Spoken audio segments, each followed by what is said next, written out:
SDG number 12, Responsible Consumption and Production. Electronic waste.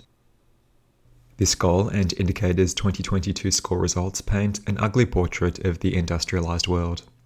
Most goals heretofore align with poverty or inequality, though goals 12 to 15 focus on the environmental pillar of sustainable development.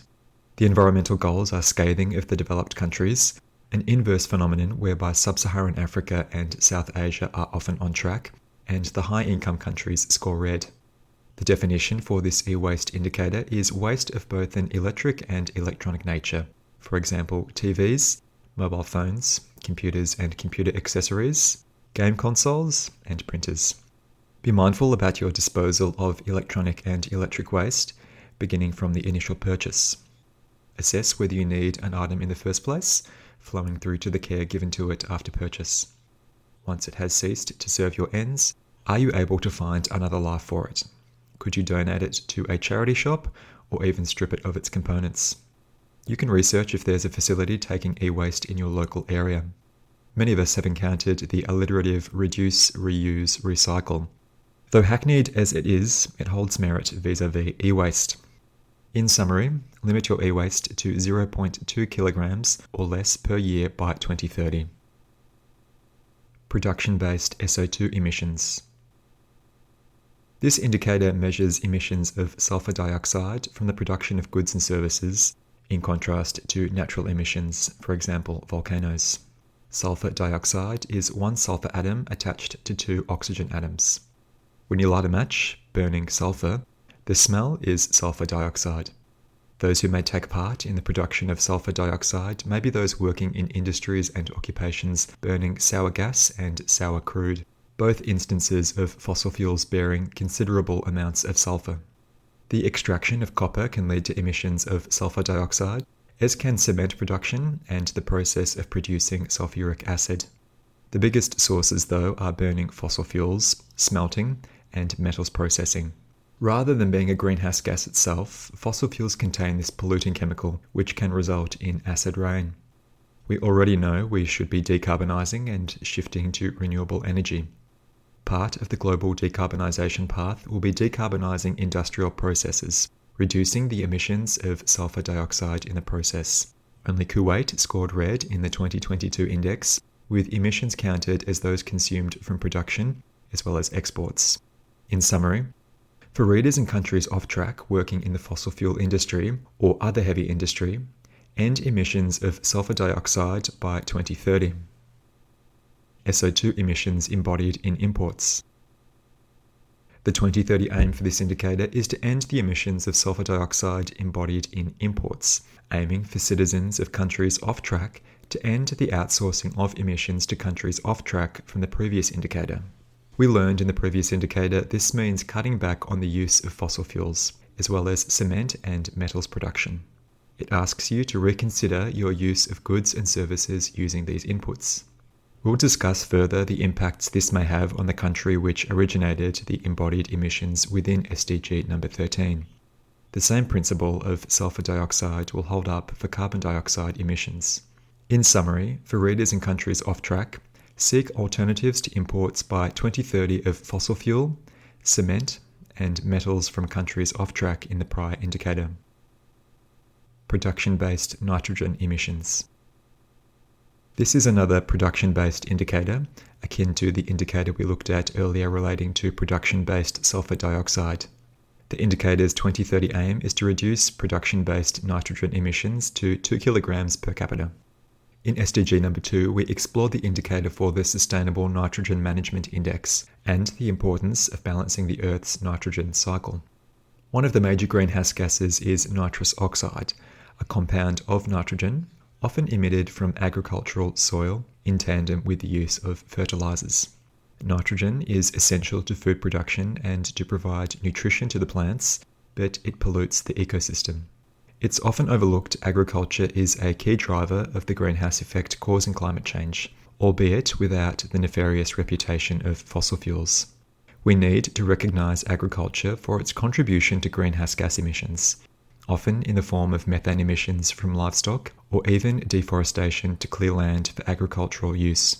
This indicator measures a country's nitrogen emissions according to production for domestic consumption, as well as export, including nitrogen compounds, ammonia, which is 1 nitrogen atom and 3 hydrogen atoms, nitrogen oxide, which is a family of compounds with different combinations of nitrogen and oxygen atoms, and nitrous oxide, which is 2 nitrogen atoms and 1 oxygen atom. The kind of nitrogen compounds this indicator measures are reactive nitrogen compounds, meaning they support the growth of life. Unreactive nitrogen exists in the environment, only supporting some growth. Reactive nitrogen supports the conversion of proteins within plant life, leading to a loss of oxygen. In bodies of fresh water, this leads to a process known as eutrophication, overwhelming water bodies with nutrients, sometimes developing algal blooms, creating a dead zone for other life forms living in the water. In summary, for readers in countries off track, especially those working in agriculture, limit individual annual emissions of reactive nitrogen to 2 kilograms by 2030. Nitrogen emissions embodied in imports. The previous indicator focused on attributing emissions related to nitrogen production.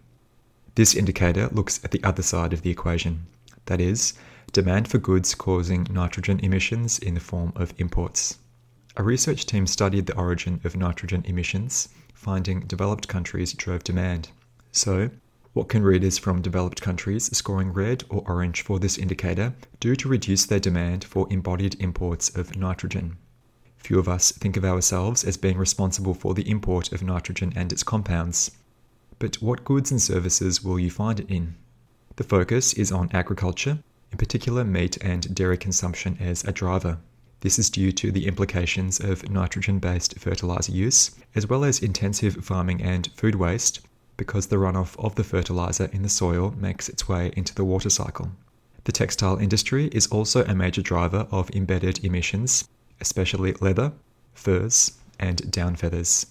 In summary, for all readers, seek alternatives to imports by 2030 of meat, dairy, and manufactured products from countries off track for the prior indicator. Exports of plastic waste. Would you believe the massive plastic on our planet outweighs the biomass of all living things? This indicator measures exported kilograms of plastic waste per capita, with many OECD countries off track as of 2022.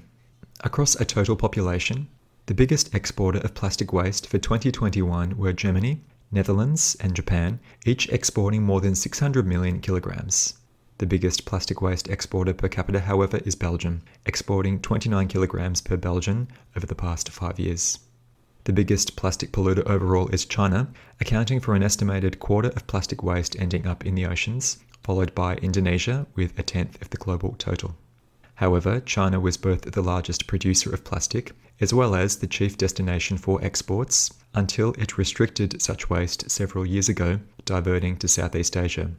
The companies producing the most plastics include ExxonMobil, Dow, and Saudi Aramco.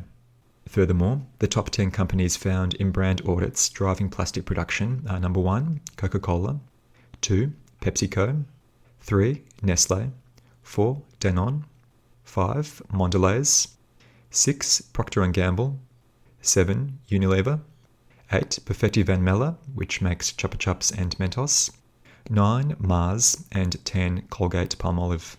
I ask, when you have the conscientiousness to look around the gutters of your neighbourhood, to look out for these brands and let such observations inform your reconsideration of giving these brands your business in the first place.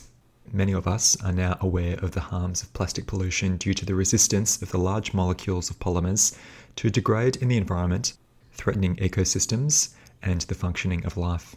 Certain plastics affect life forms at the hormonal level, acting on the thyroid and sex hormones, even affecting gene expression.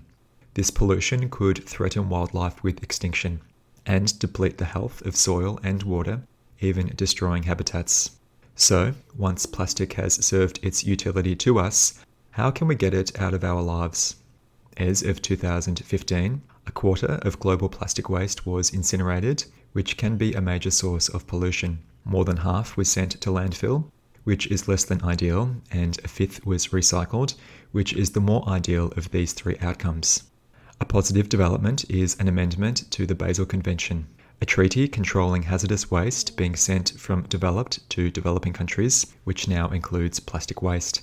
In summary, for readers from countries off track, reduce your demand for plastic, recycle domestically, substitute biodegradable plastic, boycott the above companies, and end exports of plastic waste by 2030. Municipal solid waste. The definition of this measure is waste collected by the municipality, then disposed of via waste management, excluding waste from industry and agriculture. The indicator excludes OECD countries, which the next indicator will capture. The 2030 aim is for 100 grams of solid waste per capita per day. This is to mitigate a scenario whereby the 2 billion tonnes of annual global waste rises to a projected 3.4 billion tonnes. Only Moldova and Mongolia have scored red for this indicator in the 2022 scores, thus need to apply the principles of reduce, reuse, recycle.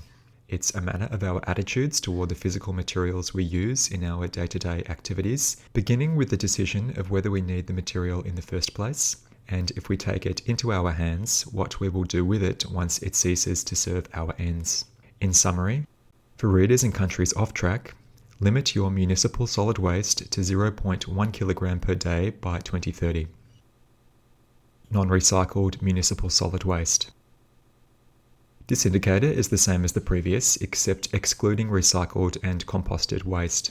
To use my municipality, for example, there are 3 different bins: recyclables, green waste for food waste and garden clippings, and landfill.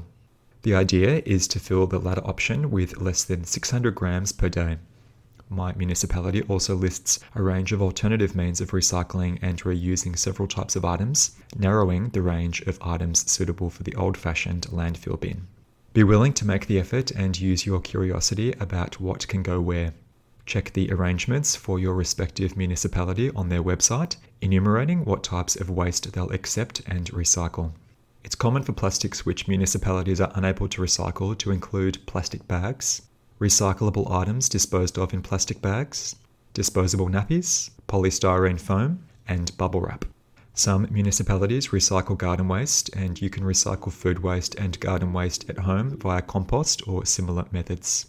There are also opportunities to upcycle, that is, reuse at your creative initiative what would otherwise be disposed of, or you could make use of an established network of like-minded individuals with an appetite to repurpose materials. In my estimation, this indicator is very generous to individuals, asking us to keep our non-recycled, that is, old-fashioned rubbish waste, to 0.6 kilograms per person per day. To keep your non-recycled waste below 600 grams per day may entail giving forethought of purchases and changing some of your habits. In summary, for readers in countries off track, limit your non-recycled municipal solid waste to 0.6 kilograms per day by 2030.